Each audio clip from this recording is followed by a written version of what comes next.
일반적으로 다른 사람들을 정죄하고 비판하는 사람들의 첫 번째 문제는 자신의 허물과 약점에 대해서는 굉장히 관대하다는 것입니다. 그리고 다른 사람의 약점과 허물에 대해서는 굉장히 예민한 관찰을 한다는 특징이 있습니다. 그러나 문제는 내가 남을 정죄하고 비판하는 사람이 똑같은 그런 죄를 자기도 짓는다는 점에 있습니다. 내가 그렇게 하지 않고 남에게 충고하고 비판하는 게 아니라 자기도 똑같은 그런 죄를 짓는 데 있습니다. 그러면 무슨 차이가 있습니까? 비판하는 사람과 비판받는 사람과의 사이에는 무슨 차이가 있습니까? 그것은 그 죄가 외형적으로 드러났느냐, 드러나지 않느냐의 차이뿐이에요. 한 사람의 죄는 드러난 죄입니다. 한 사람의 죄는 드러나지 않았을 뿐입니다. 한 사람의 죄는 외형적이고 또 한 사람의 죄는 내면적이라는 것뿐입니다. 사랑하는 성도 여러분, 우리가 다른 사람을 비판할 수 있고 우리가 다른 사람을 정죄할 수 있다고 해서 그 사람이 더 의롭고 선한 사람일까요? 이것이 로마서 2장이 우리에게 질문하는 내용입니다. 부자는 가난한 사람보다 더 의롭고 선합니까? 배운 사람은 못 배운 사람보다 더 의롭고 선하다는 말입니까? 높은 위치에 있는 사람은 낮은 위치에 있는 사람보다 더 의롭고 선하다는 말입니까? 이런 질문이에요. 성경은 이런 질문에 대해서 한마디로 대답을 합니다. 아니다. 아니다. 우리 지난주에 읽었던 성경 한번 다시 같이 읽겠습니다. 로마서 2장 1절의 말씀입니다. 같이 읽겠습니다. 시작. 그러므로 남을 판단하는 사람아, 물론 누구든지 내가 핑계치 못할 것은 남을 판단하는 것으로 내가 너를 정죄함이니 판단하는 내가 같은 일을 행함이니라. 문제는 죄가 드러났느냐 드러나지 않느냐의 문제라는 것입니다. 세상 사람들은 죄를 어떻게 판단하는가? 드러났는가 드러나지 않는가로 판단합니다. 죄가 겉으로 드러나게 되면 두 가지 현상이 생깁니다. 하나는 어떤 사람은 죄를 많이 진 것 같이 보이고 어떤 사람은 죄를 적게 짓는 것처럼 보이는 것입니다. 그래서 우리는 당신은 더 많은 큰 죄를 지은 사람이고 당신은 죄를 작게 지은 사람이다 이렇게 말합니다. 당신은 무기징역이요, 당신은 10년형이요, 당신은 6개월이요, 집행유예요 이렇게 말을 함으로써 우리는 죄의 경중을 따지게 되는 것입니다. 왜 죄의 경중을 따지게 될까요? 드러난 죄만 가지고 이야기하기 때문에 그런 것입니다. 사람들은 그렇기 때문에 죄 자체를 생각하는 것이 아닙니다. 죄 짓는 것은 나쁘다 이런 생각보다는 죄가 들키는 것이 나쁘다. 현대인들은 어떻게 하면 죄를 안 들킬 것인가에 대한 관심이 있지 죄를 안 질 것인가에 대한 관심은 없다는 것입니다. 그러나 하나님은 속 중심을 보십니다. 드러난 죄만 보시지 않고 그것보다도 더 예민하게 하나님이 관심을 갖는 것은 드러나지 않는 내면의 죄에 대해서 하나님은 관심을 가지고 계십니다. 이런 의미에서 겉으로 드러난 죄보다 더 무서운 죄는 드러나지 않는 내면의 죄입니다. 신앙생활도 마찬가지입니다. 겉으로 드러나는 신앙생활을 가지고 사람들은 그 사람의 믿음이 좋다, 나쁘다 이렇게 말을 합니다. 그러나 하나님은 그렇게 판단하지 않습니다. 겉으로 당신이 드러난 모양이 어떤 것이냐에 대해서는 하나님이 관심이 없고 당신이 계급과 흔적이 무엇이냐에 대해서는 관심이 없습니다. 당신이 몇 년 동안 교회를 다녔느냐에 대해서 관심이 없습니다. 당신이 얼마나 봉사생활을 많이 했느냐에도 하나님의 관심이 있는 게 아닙니다. 하나님의 관심은 내 속에 뭐가 있느냐, 내 중심이 무엇이냐에 하나님은 관심이 있습니다. 일반적으로 내면적인 죄를 짓는 사람, 겉으로 짓는 것이 아니라 속으로 내면적으로 죄를 짓는 사람의 두 가지 특징이 있다고 5절은 말합니다. 이것도 지난주에 우리 공부한 거예요. 5절. 한번 다시 보겠습니다. 5절. 시작. 다만 내 고집과 회개치 아니한 마음을 따라 진노의 날 곧 하나님의 의로우신 판단이 나타나실 그날에 행할 진노를 내게 쌓는도다. 두 가지가 있어요.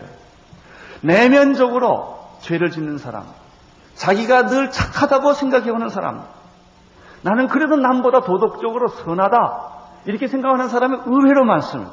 의외로 많아요. 그런 사람이 갖는 두 가지 실수가 있어요. 첫째는 고집이에요. 고집. 여러분, 이 고집이란 뭐예요? 거부하는 마음이에요. 거부하는 마음. 불순종하는 마음이에요. 우리는 이것을 가리켜 좀 지나치면 교만이라는 말을 씁니다. 여러분, 옳은 것을 주장하는 걸 고집이라고 그러지 않아요. 그건 신념이라고 그래요. 그 사람은 신념이 있는 사람이다. 그런데 틀린 것을 계속 주장하면 고집이 됩니다. 언제까지 고집을 피우느냐? 망할 때까지 고집 피워요. 그게 고집이에요. 여러분, 알면서도 죄를 계속 짓는 거예요. 잘못된 줄 알면서도 계속 포기하지 않고 그냥 가는 거예요. 왜 그럴까요? 자존심 때문에. 왜 그럴까요? 자기가 중요하기 때문에 그래요. 여러분, 그 고집스러운 마음은 어디서 왔을까요? 참 알 수 없는 신비예요. 왜 그렇게 반항을 할까요? 왜 그렇게 반항을, 왜 그렇게 순종하지 않으려고 그럴까요? 그것은 하나의 영적인 태도예요. 참 이해할 수 없는, 왜 그런 게 내게 생겼는지, 왜 나는 그런 사람인지, 왜 성격이 나는 삐뚤어졌는지, 그 참 이해하기 어려운 거예요. 아니, 잘못했으면 그냥 잘못했다고 말하면 될 텐데, 그걸 못하는 거예요. 이게 고집이에요, 고집. 나는 여러분이 다 고집을 버리시기를 바랍니다. 이 고집은 우리를 망하게 만드는 거예요. 고집을 가지면 어떤 결과가 오는가? 하나님께 회개하지 않는 마음을 갖게 됩니다. 알면서도 회개하지 않게 되는 것입니다. 이런 사람들이 바로 내면적으로 죄를 많이 짓는, 겉으로는 도덕적으로 선하게 보이고 겉으로는 굉장히 아주 애국자처럼 보이고 훌륭한 사람처럼 보이지만은 내면의 세계는 그렇지 않다는 것입니다. 6절을 보십시오. 6절 시작. 하나님은 각 사람이 행하신 대로 뭐 한다고 그랬죠? 갚으신다 그랬어요. 보응하신다. 당신이 겉으로 드러난 죄가 됐든 속으로 드러난 죄가 됐든 속으로 있던 죄가 됐든 하나님 보시기에는 똑같다 그래요. 겉으로 드러난 사람에게도 하나님은 보응을 하시고 겉으로는 성자처럼 아주 신사처럼 그렇게 멋지게 당신이 산다 할지라도 그 내면의 세계에 미움과 시기와 욕심과 음란과 이런 모든 것들이 있다면 똑같이 심판을 받게 된다는 것입니다.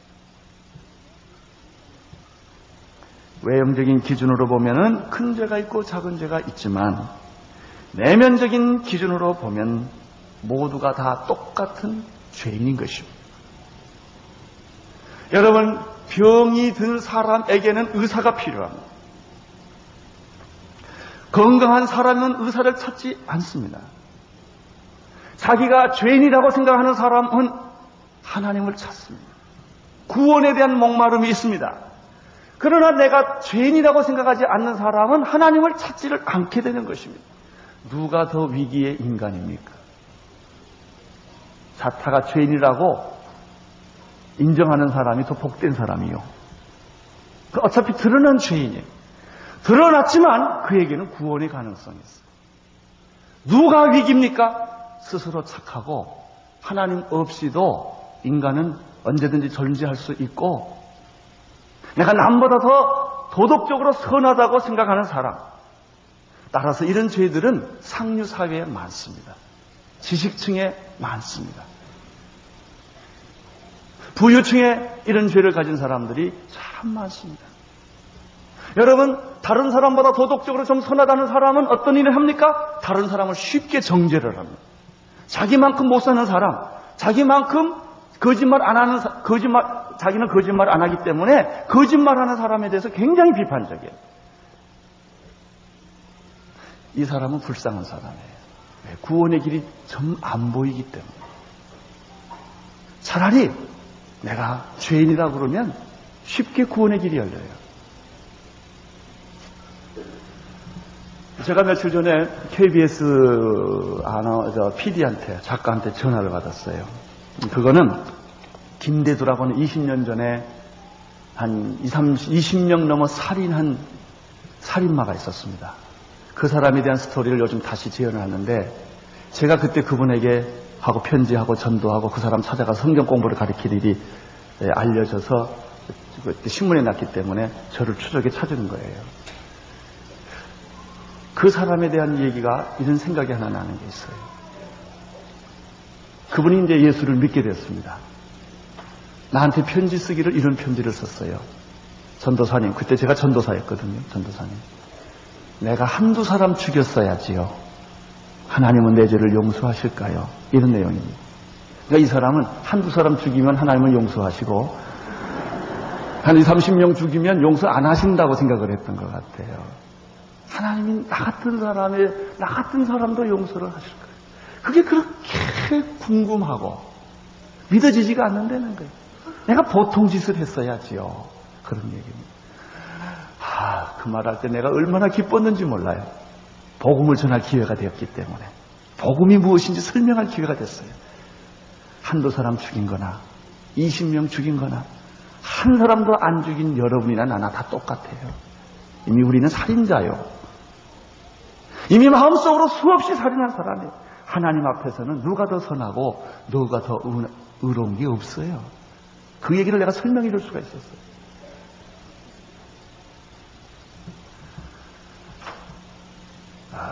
그렇습니다. 여러분, 겉으로 죄를 안 졌다고 죄인이 아닙니까? 살인을 안 했다고 그는 살인자가 아닙니까? 간음을 하지 않았다고 그의 마음속에는 죄가 없습니까? 하나님은 그렇게 생각하지 않으세요. 제가 그분한테 그런 편지를 썼어요. 당신은 행복한 사람이요. 왜냐하면 죽기로 결정된 사람이기 때문에. 어쩌면 우리는 죽는 날이 언제인지 모르기 때문에 오히려 우리가 더 불분명하게 삽니다. 당신은 이미 죽을 날, 사형대에서 이슬로 사라질 날이 얼마 없기 때문에 당신의 구원은 리얼합니다. 아주 이거는 실제적입니다. 당신은 하나님과 더 가까이 만날 수 있습니다. 여러분, 하나님은 우리 죄가 주홍 같을지라도 눈과 같이 희게 해주시고 진홍같이 붉을지라도 양털같이 만들어 주십니다. 그러나 조건이 있습니다. 고집을 꺾고 회개하셔야 합니다. 고집을 꺾고 회개하지 않고 겉으로 죄가 드러나지 않았다고, 죄가 없다고 주장한다면 여러분 구원의 길이 없어요. 7절, 8절을 보십시오. 시작. 하나님은 오래 참고 진실하게 선을 행하여 하나님의 영광과 존귀와 썩지 아니하는 것을 구하는 자들에게는 예비하신 영생을 주신다고 말씀하셨습니다. 반대로 당을 짓고 진리대로 살지 않고 불의를 쫓는 사람들에게는 하나님의 진노와 분노가 쌓인다고 말했습니다. 이것이 하나님의 법칙입니다. 하나님의 법칙은 무엇입니까? 씨는 뿌린 대로 난다는 것입니다. 팥 심는데 팥 나고 콩 심는데 콩이 납니다. 이런 법칙은 아무 누구도 바꿀 수가 없는 것입니다. 그런데 스스로 착하다고 생각하는 사람, 하나님 없이도 얼마든지 인간이 의를 이룰 수 있다고 생각하는 사람, 교회는 나오지만 약간 자기보다 덜 도덕적인 사람에 대해서 경멸의 눈을 뜨고 보는 사람들, 이런 사람들이 가지고 있는 또 한 가지의 문제점, 실제적인 문제점을 오늘 이 본문에서 발견을 하게 되는 거예요. 그건 뭐냐면 팥 심는데 가끔 콩도 난다, 이런 생각을 하는 거예요. 콩 심는데 팥도 날 수 있다라고 착각을 하는 거예요. 이 말은 무슨 말이냐면 나는 예외다, 이런 생각. 나는 예외다. 다 죽어도 나는 안 죽을 것이다.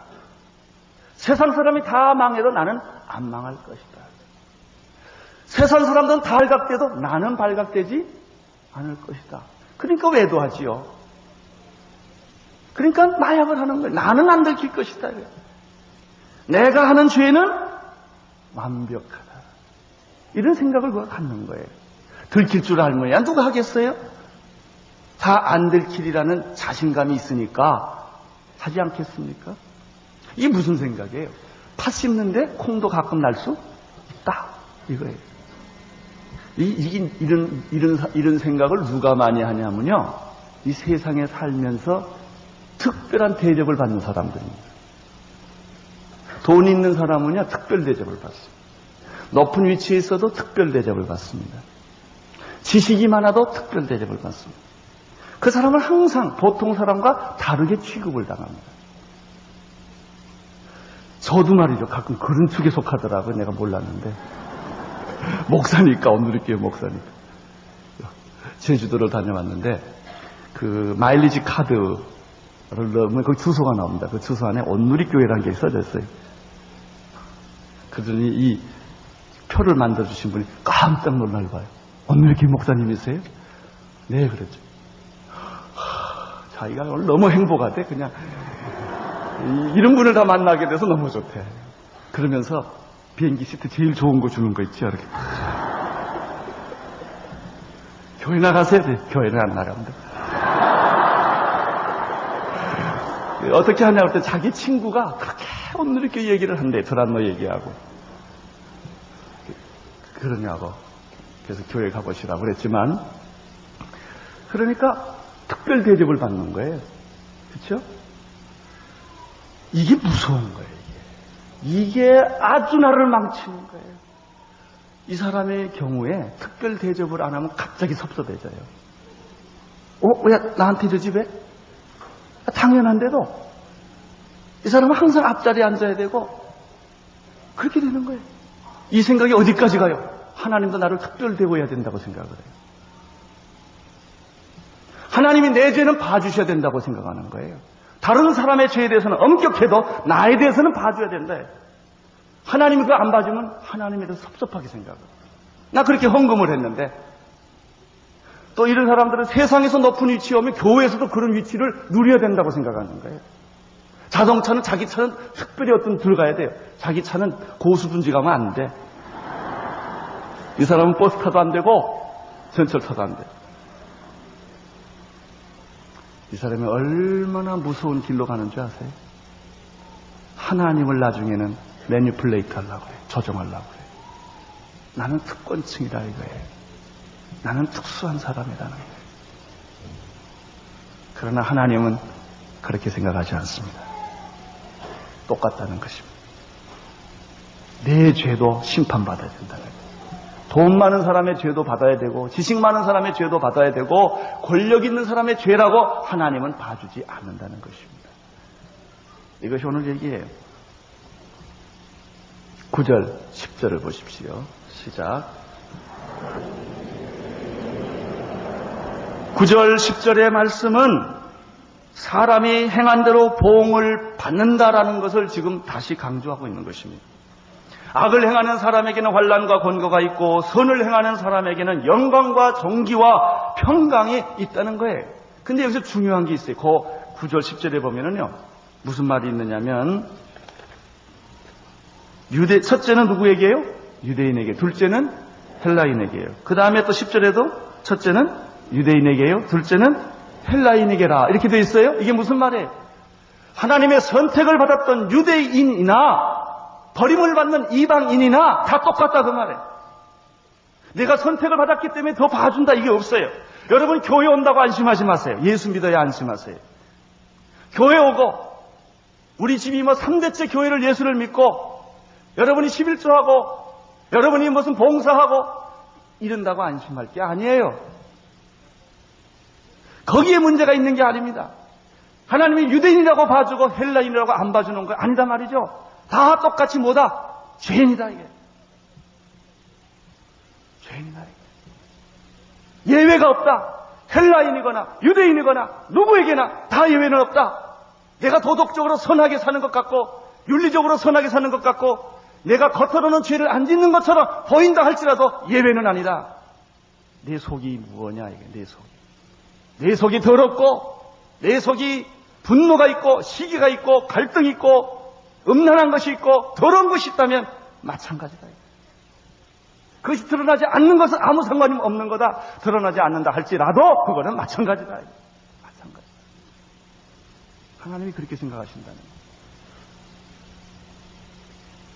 따라서 우리가 하나님 앞에 죄를 짓거나 안 짓거나 죄가 드러났거나 안 드러났거나 죄인이라고 취급을 받거나 성자라고 취급을 받거나 간에 우리가 하나님 앞에 설 수 있는 자세는 주여 나를 불쌍히 여겨 주옵소서.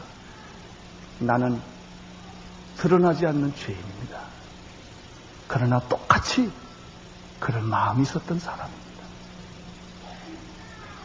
단 그것이 실행에 옮겨지지 않았을 뿐입니다. 나는 그런 죄인입니다. 여러분 자칭 의롭고 자칭 죄를 짓지 않고 선하다고 생각하는 사람은 자기보다 못한 사람에게 국률한 마음이 없습니다. 정죄하는 마음밖에 없어요. 그러나 똑같은 죄를 느끼는 사람은 허물과 실수 있는 사람들한테 찾아가서 그는 나도 당신과 똑같은 죄를 지을 수 있는 가능성이 있고 이미 마음에 그런 죄를 지은 사람입니다. 그리고 그를 이해합니다. 그를 정죄하지 않습니다. 그를 붙들고 안고 우리를 괴롭히는 이 죄의 세력에서부터 예수 그리스도로 말미암아 우리는 해방을 받아야 합니다. 그렇게 격려하고 축복하는 거예요. 어떤 사람은 자기가 하나님처럼 남을 심판하는 사람이 있어요. 그것은 하나님의 방법이 아닙니다. 그가 진홍 같은 죄를 지었다 할지라도 가늠하다 현장에 붙잡혔다 할지라도 예수님처럼 내가 너를 정죄하지 아니하노니 가라. 가서 다시는 죄를 범치 말라. 죄범한 형제에 대한 동정심이 있고 실수한 사람에 대한 사랑이 있고 우리는 인간이기 때문에 그럴 수 있다는 것을 충분히 서로 고백하고 위로하고 긍휼의 마음을 갖는 것입니다. 12절을 보겠습니다. 12절 시작. 왜 이방인도 심판을 받고 이스라엘도 심판을 받는가? 왜 유대인도 심판을 받고 왜 헬라인도 심판을 받아야 하는가? 드러난 죄인도 심판을 받아야 되고 자칭 의롭고 선하다고 하는 사람도 왜 하나님의 심판을 똑같이 받는가? 12절에서 이 이야기가 기록되어 있습니다. 무릇 율법 없이 범죄한 자는 또한 율법 없이 뭐하고? 망한다고 그랬어요. 율법 없는 자는 누구예요? 이방인들이에요. 여러분 죄라는 게 뭐예요? 죄라는 거는 율법이 있어야만 죄가 형성이 돼요. 살인하지 말라라는 말이 있기 때문에 살인이 죄가 되는 것입니다. 그 말이 없으면 살인이 죄일 수가 없어요. 율법이 있어야만 죄가 형성되는 것입니다. 무릇 율법 없는 자는 그러면 어떻게 되는, 율법을 받지 못한 사람은 어떻게 되는 것입니까? 그럼 죄가 없다는 말입니까? 그렇지 않습니다. 양심이 기준이 됩니다. 14절, 15절에 그 말씀이 있습니다. 14절, 15절 같이 읽읍시다. 율법 없는 이방인이 본성으로 율법의 일을 행할 때는 이 사람은 율법이 없어도 자기가 자기의 율법이 되나니 이런 이들은 그 양심이 증거가 되어 생각들이 서로 혹은 송사하며 혹은 변명하여 그 마음에 새긴 율법의 행위를 나타내는. 그러면 율법이 주어지기 이전에는 어떻게 됐는가? 여러분 동물은요 살인해도 살인이라고 그러지 않죠. 동물은 서로 잡아먹어도 누가 죄인이라고 그러지 않아요. 동물이 누구 잡아먹고 고민하는 거 봤어요? 기분이 좋지요. 응? 사자가 얼룩말 잡아먹고 기분이 좋은 거예요. 이 동물의 세계는 본능의 세계예요. 동물에는 영혼이 있지 않아요. 동물이 죽으면 천국과 지옥이 있지 않아요. 그건 하나님께서 인간을 위해 주신 생물이에요. 거기에는 이런 그 생존 법칙이 있어요. 강자가 이기는 거예요. 힘 있는 자가 선이요, 강자가 선이요. 적자 생존이에요. 양육 강식이에요. 비정한 세계예요. 그런데 유감스럽게도 죄인인 인간이 이 동물의 법칙을 사람의 법칙으로 가져왔어요. 그래서 권력 가진 자는 선이에요. 지식 있는 사람이 선이에요. 돈 많은 사람이 선이에요. 돈 못 버는 건 악이요, 이렇게 생각한 거예요. 가난이 악이라는 거예요. 그래서 가난한 자는 마음대로 착취해도 괜찮다는 거예요. 부려먹어도 괜찮다는 거예요. 이런 논리를 죄인인 인간이 가져온 거예요. 이 얼마나 무서운 죄악입니까? 여러분,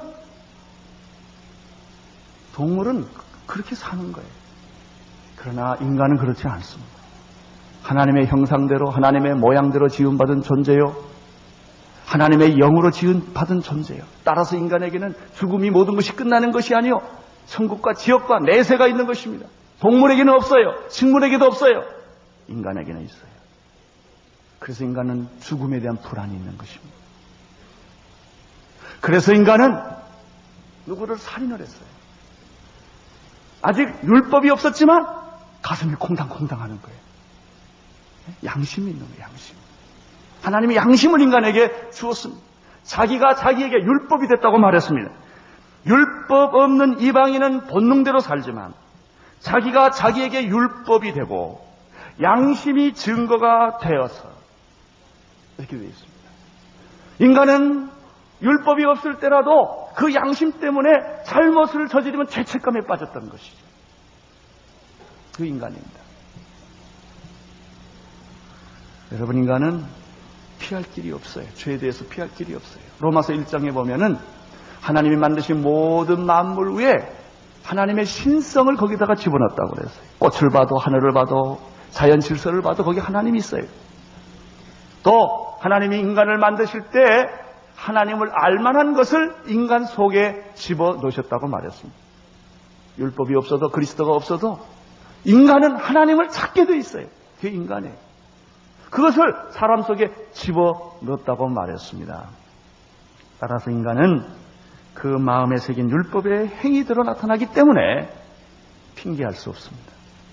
율법이 없다고 핑계할 수 없어요. 두 번째, 인간은 율법이 있는 사람은 율법을 가진 사람이 죄를 범하면 그 율법 때문에 망한다는 것이에요. 왜? 율법이 그렇게 하지 말라고 말했기 때문에 그렇습니다. 13절을 보시겠습니다. 여기에 대한 설명이 13절에 있어요. 시작. 하나님 앞에서 율법을 듣는 자가 의인이 아니요 오직 율법을 행하는 자라야 의롭다 하심을 얻느니라. 여기 두 가지가 나와요. 율법을 듣는 자와 율법을 행하는 자. 여러분, 말씀 듣고 설교 듣는다고 안심하지 마세요.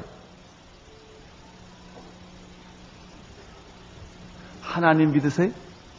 네? 하나님 믿는다고 안심하지 마세요. 마귀도 믿고 떠느니라 그랬어요. 인정하는 건 마귀도 합니다. 여러분, 하나님 인정했다고 다 되는 거 아니에요. 말씀 들었다고 다 되는 거 아니요. 말씀을 듣고 행해야 합니다. 말씀을 듣는 자는 무엇 위에 집을 세운 사람이요? 예? 모래, 알기는 다 알죠, 우리가. 모래 위에 세운 지혜롭지 못한 사람이요. 말씀을 듣고 행하는 자는 무엇 위에 집을 세운 사람이다. 반석 위에 집을 세운 사람이다. 말씀을 듣는데 축복이 있는 게 아니고 듣고 행하는데 축복이 있습니다. 교회 나오는데 축복이 있는 게 아니라 예수 믿는데 축복이 있습니다. 예수 믿어야 합니다. 예수 믿는 게 중요합니다. 십자가를 믿고 부활을 믿고 영생을 믿고 예수 그리스도를 믿고 영접하는 자에게 구원을 주신다는 이 놀라운 복음을 듣고 믿고 듣고 믿고 그대로 사는 자에게 축복이 있습니다. 16절 이제 결론을 보겠습니다. 16절 시작. 곧 내 복음에 이른 바와 같이 하나님이 예수 그리스도로 말미암아 사람들의 무엇을 은밀한 것을 심판하시는 그날이라. 이게 진노의 날이에요. 진노의 날. 은밀한 것을 하나님은 심판하신다. 사랑하는 성도 여러분, 여러분이 교회 나온다고 안심하지 마세요. 도덕적으로 착하고 선하다고 안심하지 마세요.